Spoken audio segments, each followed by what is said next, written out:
his home, in the bathroom, washing his hands. It should be one of the safe places your child should be. And a bullet comes through the window and striking the 7-year-old, and he is deceased. So the juvenile, the 16-year-old, is being charged with first-degree murder. He was arrested on yesterday, November 21st, 2022. We are also announcing the apprehension and arrest pending charges for first-degree murder against Rodney, spelled R-O-N-E-E, Miller, age 26. Miller is a twice convicted felon, and he was arrested on yesterday for first-degree murder of a 30-year-old man in the 600 block of West Harrison Street. That's in the 1st District. The murder that happened right now, that many of you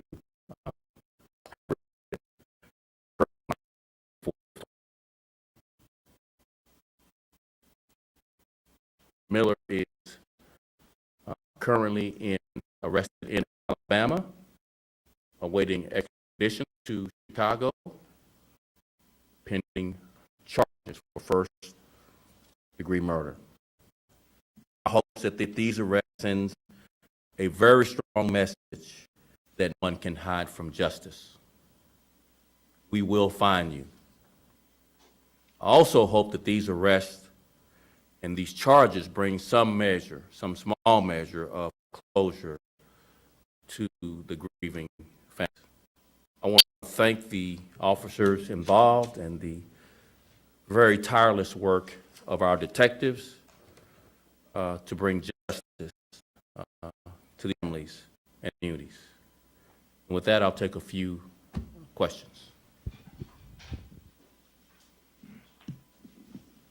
Chief, can you talk more about the 16-year-old, the circumstances? Is this person a family member of the young man who was killed? And also, is there any motive for Rodney Miller?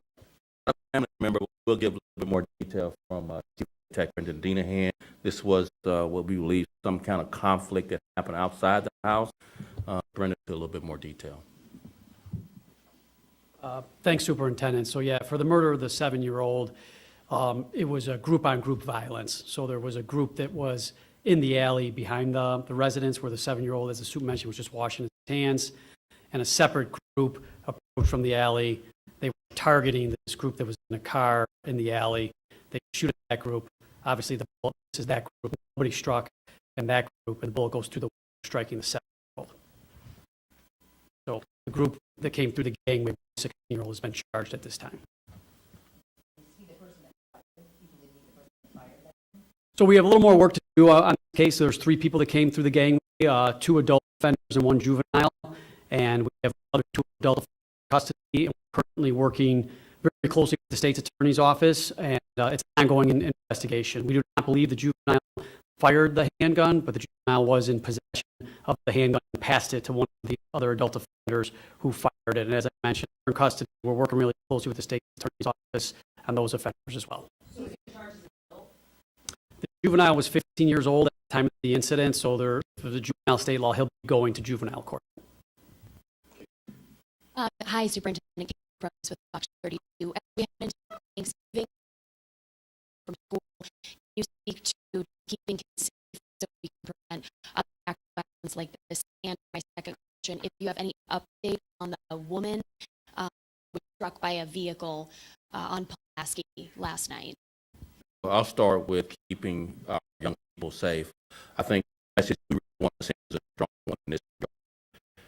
Arresting these people for these heinous crimes is the primary message we want to send, that this should be preventative because you will be brought to justice. You won't get away with heinous crimes of violence. These are first-degree murder charges.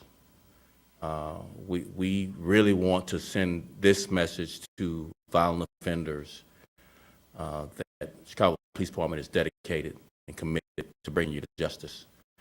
That's number one from a prevention standpoint. Number two, we really encourage our young people who may or may not be involved in gun violence to put the guns down.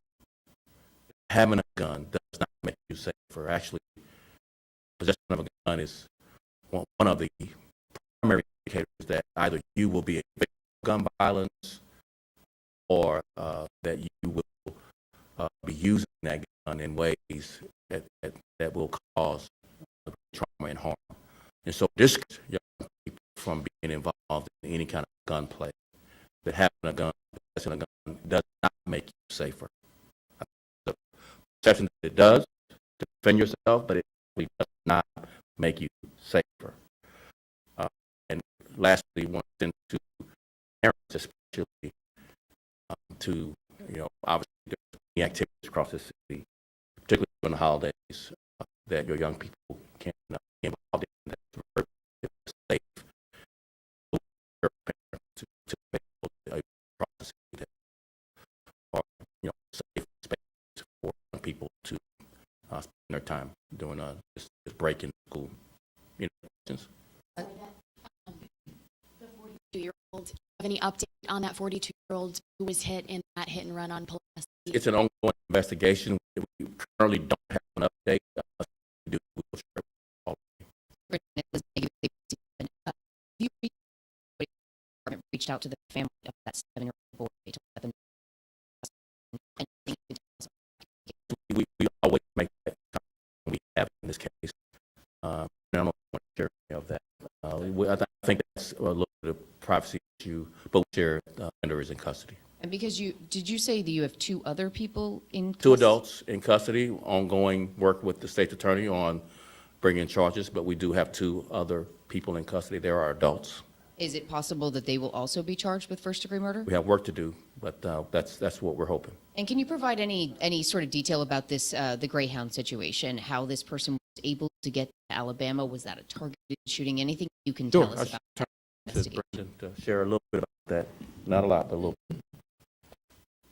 So the incident, it was a targeted shooting, not a pre-planned, but it's a great round. He saw this other individual who he knew to be a rival gang member, so he took the opportunity at the time to shoot him.